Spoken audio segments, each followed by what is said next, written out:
할렐루야. 오늘이 이제 벌써 미랄 특별 새벽기도 5번째 날입니다. 오늘 미랄 특세 5번째 날에 참석하신 여러분들을 환영하고 또 축복합니다. 오늘 본문의 배경은 이 솔로몬이 자신의 궁과 성전을 건축하고 하나님 앞에 소 2만 2천 마리, 양 12만 마리를 잡아서 낙성식 제사를 드리는 장면입니다. 이게 소 2만 2천 마리, 양 12만 마리, 이게 상상이 안 가는 짐승인데요. 어쨌든 아마 전 나라가 아마 이 축제와 이 잔치에 이제 참여했다, 이렇게 볼 수 있습니다. 근데 이거보다도요, 이때 하나님께서는 하늘에서 직접 불을 내려서 이 제물을 태우시는데 하나님의 전에는 하나님의 영광으로 가득 차게 됩니다. 그리고 그날 밤, 제일 중요한 게 이건데요. 그날 밤 솔로몬 왕이 밤에 꿈속에 하나님이 다시 나타납니다. 이제 왕이 되어서 처음 나는 어린아이입니다, 할 줄도 모릅니다 하고 그 기브온 산당에서 1000번제를 드리고 그날 밤에 하나님께서 나타나시는데, 또 이 성전을 완공하고 자기의 왕궁을 20년 만에 완공합니다. 이게 전체 다. 그리고 나서 그 밤에 또 나타나셔서 하나님께서 이렇게 말씀합니다. 12절 말씀입니다. 밤에 여호와께서 솔로몬에게 나타나사 그에게 이르시되 내가 이미 내 기도를 듣고 이곳을 택하여 내게 제사하는 성전을 삼았다, 이렇게 말합니다. 무슨 말씀입니까 이게?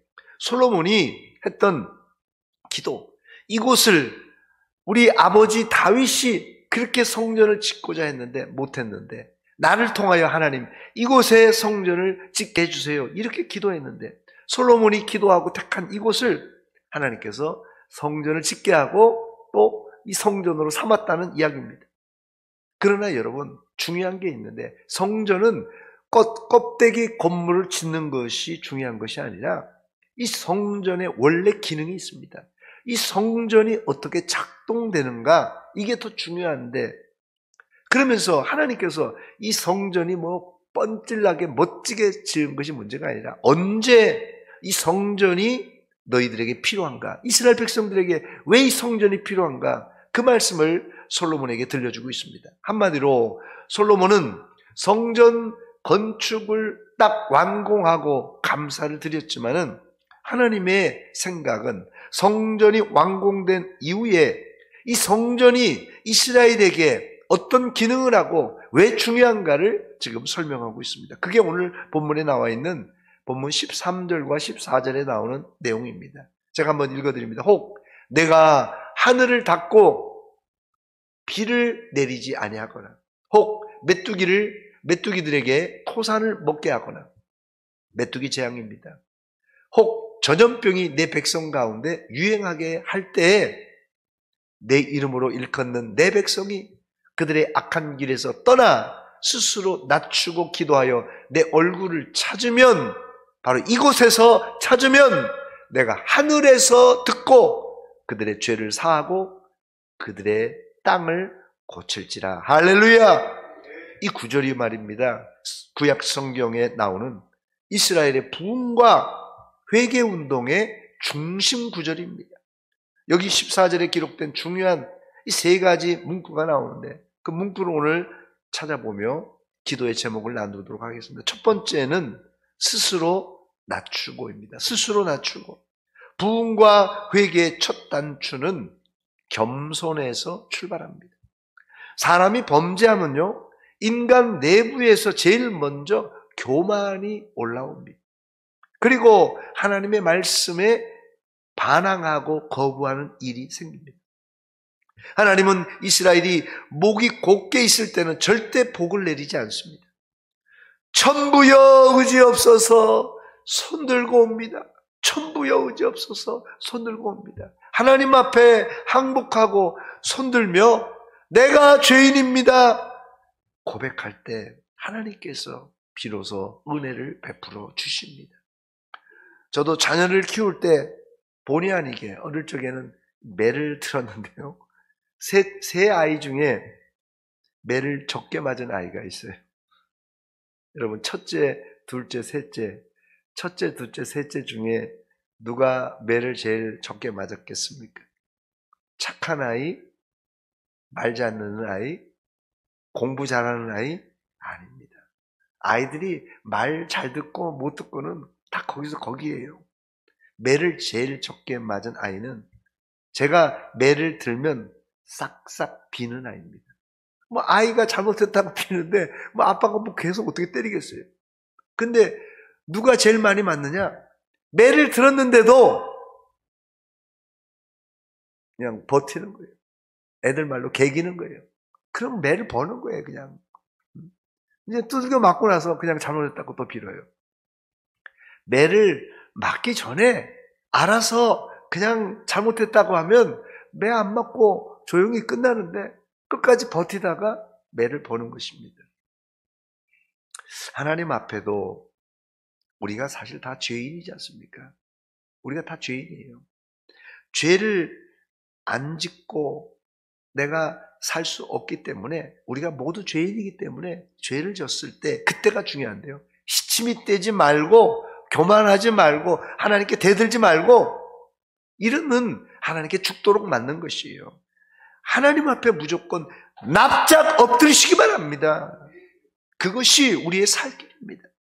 그런데 여기서 말하는 스스로 낮추고에는 전제가 필요합니다. 스스로 낮추고에는 전제가 필요한데 그들의 악한 길에서 떠나 스스로 낮추고 우리가 착각하는데요. 자세만 낮추면 되는 줄 알았는데 그게 아닙니다. 스스로 낮추기 전에 악한 길에서 떠나야 됩니다. 그냥 죄에 있는 상태에서 그냥 자세만 잠깐 비만 피한다고 낮추면요. 이거 진정한 회개가 될 수가 없습니다. 진짜 겸손은 뭐냐면요. 진짜 겸손은 자세를 낮추는 것도 겸손이지만 진짜 겸손은 악한 길에서 떠나는 회개입니다. 회개예요.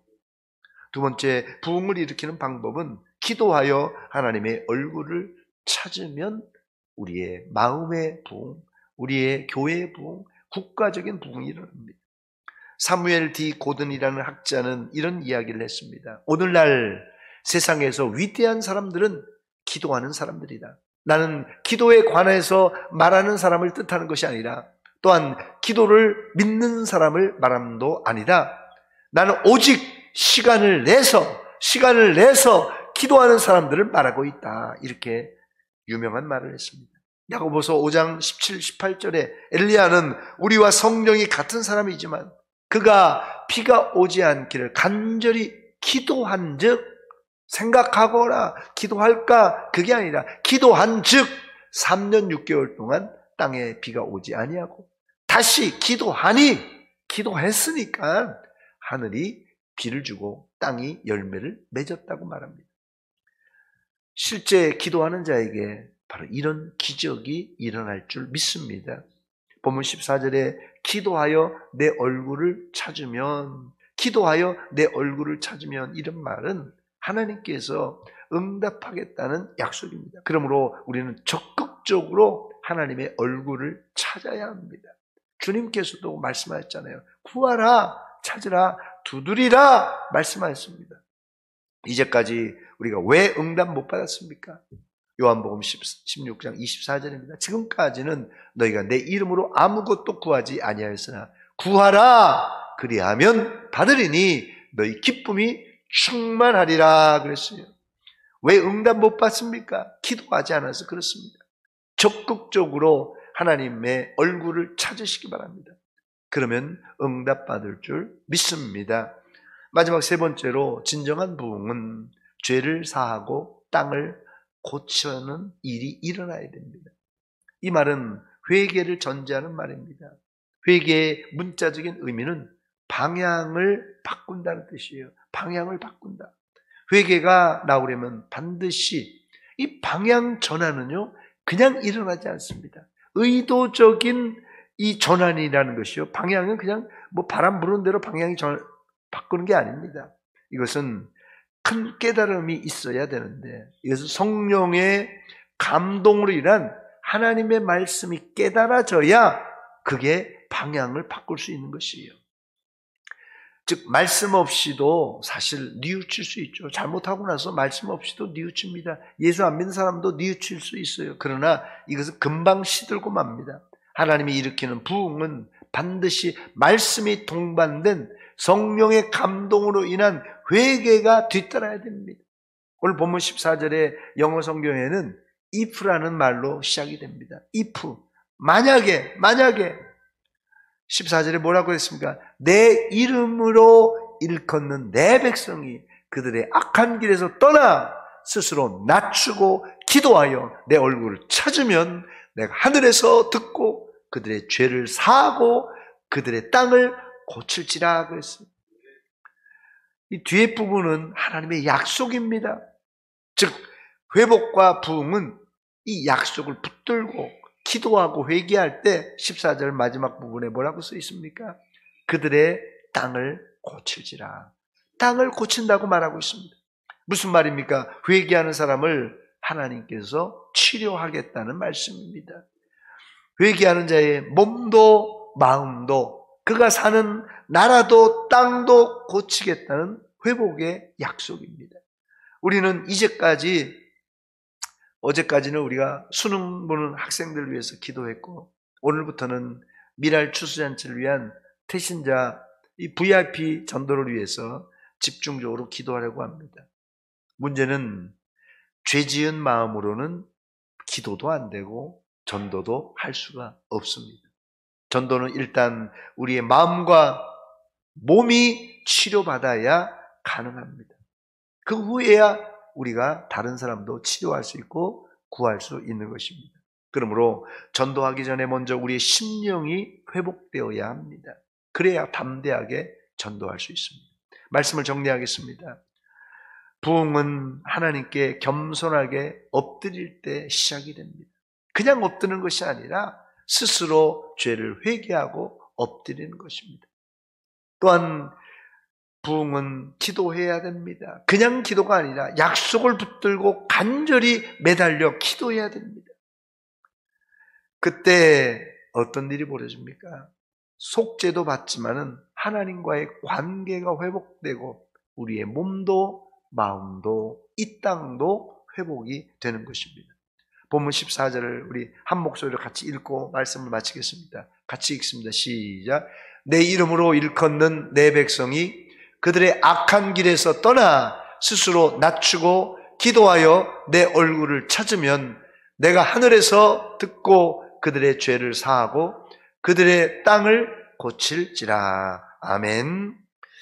우리 찬송가 260장 우리를 죄에서 구하려 우리 찬송 부르기 전에 우리 기도 제목을 드립니다. 먼저는 회개의 기도입니다. 낮추지 못하고 교만했던 것을 돌아보며 회개합시다. 특히 쉬지 말고 기도하라고 하셨는데 기도하지 못했던 것 회개합시다. 전도는커녕 내 몸도 마음도 온전하게 간수하지 못한 것 회개합시다. 두 번째는 치유입니다. 우리의 육신의 질병, 특별히 환자들을 위해서 기도해 주시고요. 마음의 병, 우울증이나 분노 조절 장애나 우리의 마음의 병 치료해 주시옵소서 기도해 주시기 바랍니다. 세 번째는 VIP 태신자 전도를 위해서 우리가 이름을 불러가면서 기도하시기 바랍니다. 여러분이 작정한 태신자, 혹시 태신자를 작성하지 않은 분들은 다음 주까지라도 꼭 작정서를 내주시기 바랍니다. 같이 이름을 불러가면서 기도하겠습니다. 네 번째는 우리 개인적인 기도의 제목과 환자들을 위해서 여러분들이 기도해 주시기 바랍니다. 특별히 우리 수능은 끝났지만 수능 이후에 아이들이 이게 사고 치는 경우가 있습니다. 수능 이후에 아이들이 사고 치는 경우가 있는데 너무 풀려서 세상의 유혹에 빠지지 않도록 우리 수능 명단을 다시 한번 보여주시기 바랍니다. 명단이 있나요? 없습니까? 예, 없네요. 여러분들이 제가 수능 명단을 계속 보여드렸는데 수능이 나왔네요. 수능 명단이 왜 중요하냐면 애들이 수능 보고 나서요 탈선하는 경우가 많더라고요.